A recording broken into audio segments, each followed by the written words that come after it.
And today, when you think of the greats in the Bible, you think of people like who? Moses, maybe Elijah, maybe David. And certainly those were all great characters. But none were any greater than the character we're going to talk about today. None of them possessed any more heart than a man by the name of Jabez. Now, several years ago, there was a runaway bestseller called The Prayer of Jabez. How many of you read that book? It was by Bruce Wilkinson. And he referred to Jabez as the Bible's little giant. The Bible's little giant. And we're going to take a look at his brief story here in the book of Chronicles, which is one of the lesser read books in the entire Bible. And you're going to discover that Jabez and Ben had an awful lot in common. They simply were not satisfied just dealing with the hand they were given. They wanted to reach for more. They wanted more. They wanted to reach for the purposes of God in their life. I'm going to ask if you could read 1 Chronicles with me, chapter 4, verse 9 and 10. It says, Jacob was more what did I just say? I'm out of it. Okay. Jabez was more honorable than his brothers. His mother had named him Jabez, saying, I gave birth to him in pain. Jabez cried out to God. Let me hear you say that. Jabez cried out to the God of Israel, Oh, that you would bless me and enlarge my territory. Let your hand be with me and keep me from harm, that I may be free from pain. And God granted his request. I love that last part, don't you? God granted his request.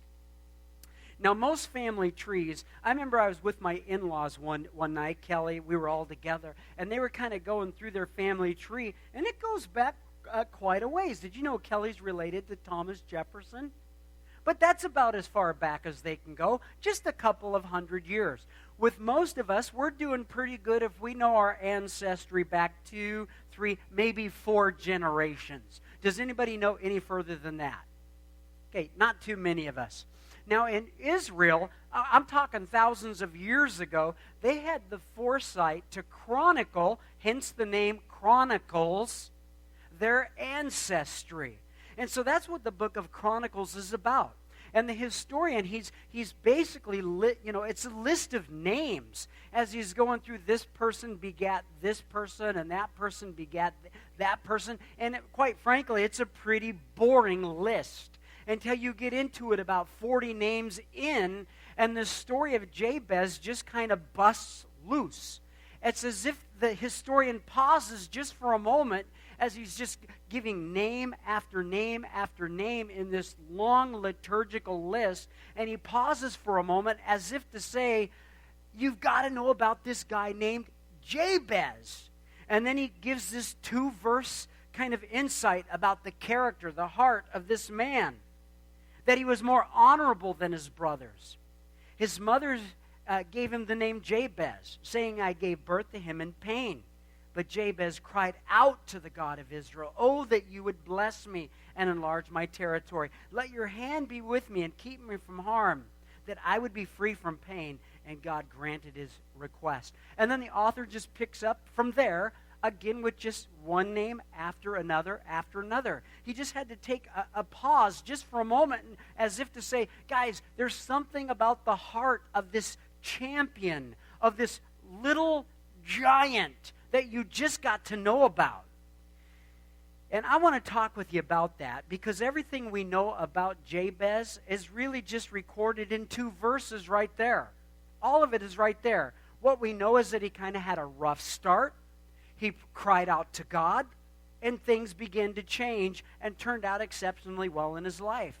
And as you look at it, the real turning point in Jabez's life was where?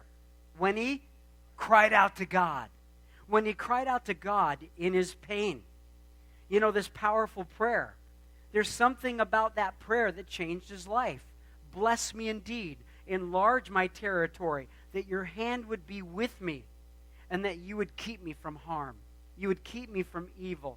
You know, at first glance, these requests do not seem all that earth-shattering. But over the next few weeks, we're going to dive right into them. And what you're going to realize is that these requests that he puts out there, they are complete paradigm breakers, because at each point it is a request for something more, something larger, something of the miraculous to begin to cork and be released in his life. How many of you want something more in your life? How many of you want to see the miraculous begin to uncork in your life? I want to talk with you briefly about living beyond the limits. That's what Ben did. He had limitations, but he chose to live beyond them. Wouldn't you say it's inspiring when somebody chooses to do that? Jabez was a man who had limitations, but he chose to reach for more. Here's the question: has God ever accomplished anything through you that it was clearly obvious that God was the one who pulled it off? It was bigger than you. You could have never did it. It clearly was God. How many of you have ever had an experience like that in your life? Good, I'm glad to hear that. You know, for you to live on the miraculous edge, which we all want, that means you have to live beyond yourself.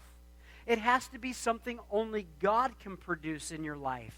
And you know, this prayer, it's a man's heart crying out for more.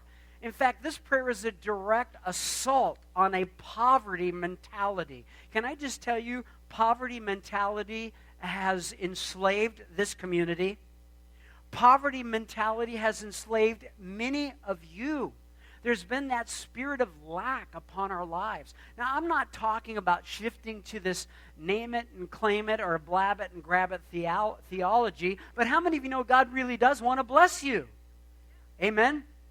I got to tell you guys a story that happened a couple of weeks ago. We were up here having prayer time, and there was a lady here. I had never met her before, and I haven't seen her since. And she came up, and she was in tears. She was crying. She was particularly moved through the service, and we joined hands. And as we're joining hands, I could tell she was putting some money into my hands. And so I looked into her eyes, and I said, "Ma'am, I will make sure this gets in the offering." And she says, "No, Pastor, this is for you." He says, "This is a blessing for you. I want you to be able to take your wife out for coffee after church." I'm praying for people. I'm not going to count it right there on the spot. I just stuff it in my pocket. Pray for the woman. Bless God. She moves on. Next person comes up. And he says, "Hey, Pastor, listen, I came up to see my mom here. I didn't realize that I had a gas leak in my tank. I'm out of gas. I need to get back to Eugene. Could you help me with some gas money?" And I was just about ready to tell him my very well-rehearsed answer, "No, I'm sorry." When the Lord said, "Hey, what about that money that the lady just gave you that you just stuffed in your pocket? You've got some money in your pocket."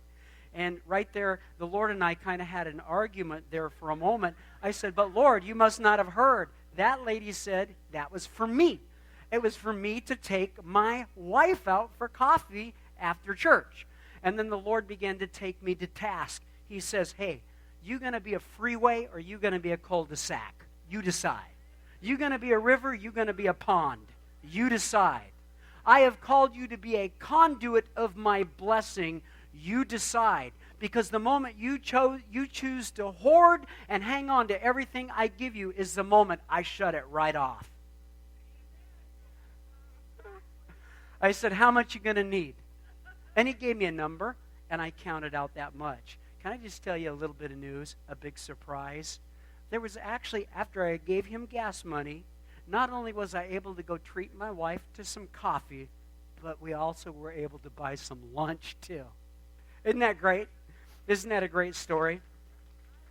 The reason I tell you this story is that if you're going to be living on the miraculous edge, you got to live beyond yourself. You got to be willing to let loose. You got to be willing to live with open hands. Because how many of you know the Lord will funnel his blessings through open hands? And sometimes what he funnels in there is directly for you. Sometimes what he funnels there is meant to be passed on. But I can tell you this, the moment you grab onto it and hang onto it, and that's mine, and I'm going to stuff it in my pocket, and I'm not going to pass that blessing on to anybody else, you've just shut off the potential of the miraculous flowing through your life.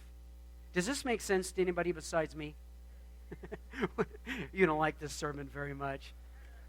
Now listen, this is only a 2-point morning today, and here's the second thing that we learned from this story, is that you want to reach for the honorable life. Let me hear you say honorable life.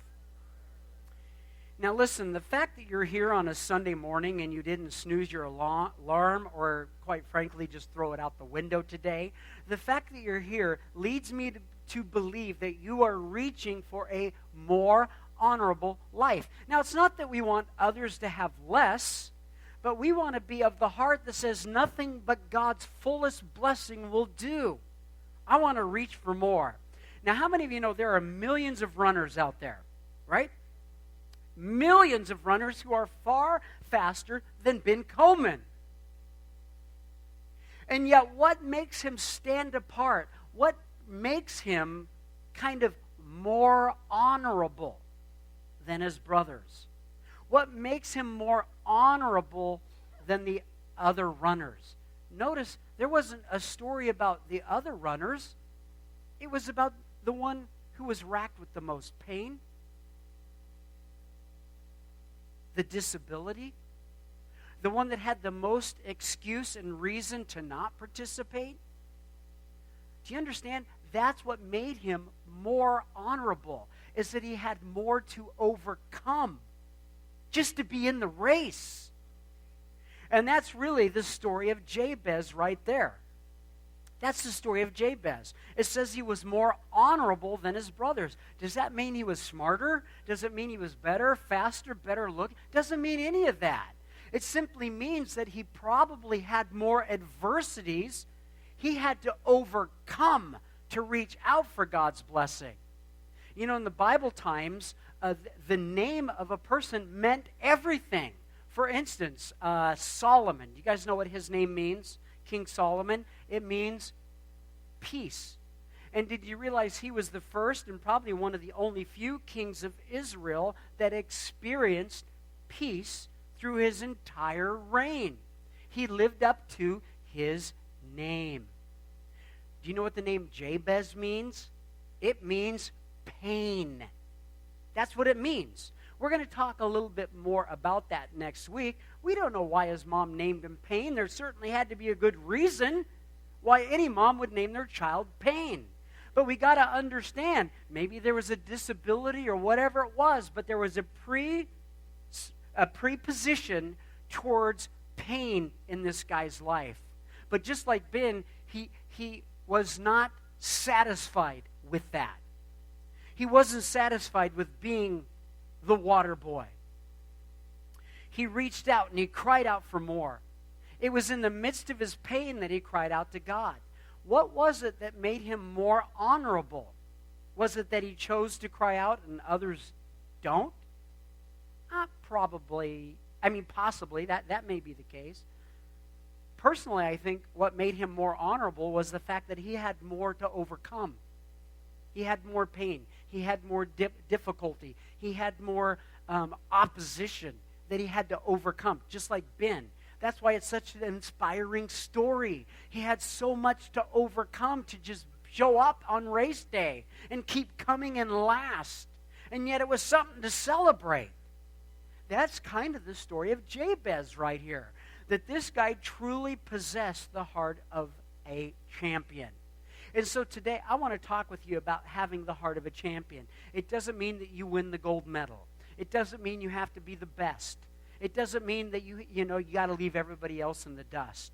What it does mean is what we learn from Jabez here is regardless of your difficulties in your life, you may be in here today and you've got a life of pain. You've had a life of setbacks. You've had a life of hurdles. That's okay. Do not let any of that be an excuse for you to be sidelined. Amen? Reach for more. In the midst of the pain, cry out to God. How many of you know when somebody displays the kind of heart that Ben did, people take notice of that, right? have that kind of heart. That kind of heart that says, yes, I've had some difficulties. Yes, I've had some pain. Yes, I've had some setbacks. But I want more. In the midst of your pain, rather than lamenting your miserable life, how about you use it as a springboard for you to reach out and cry out to God for more? Amen? You know, it's summertime. It's hard to believe it, but it really is. And we're going to get some hot weather here before long. And it's coming, sister. It's coming.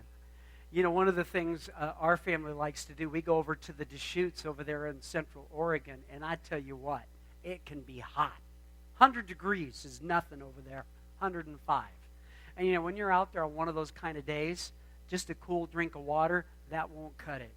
You got to take a plunge into the water. You got to seriously cool off. And the point that I'm making is when we're standing alongside the river of God's mercy and His grace, don't just reach in and get a cup full of it. Jump right into His grace and mercy. Amen? He wants to meet you right where you're at. I'm looking forward to this summer series, The Heart of a Champion. I encourage you to read these 2 verses. Read them at least maybe once a day here as we get ready and begin to move into this series. And we're going to discover together from the life of Jabez how we too can possess the heart of a champion. Amen?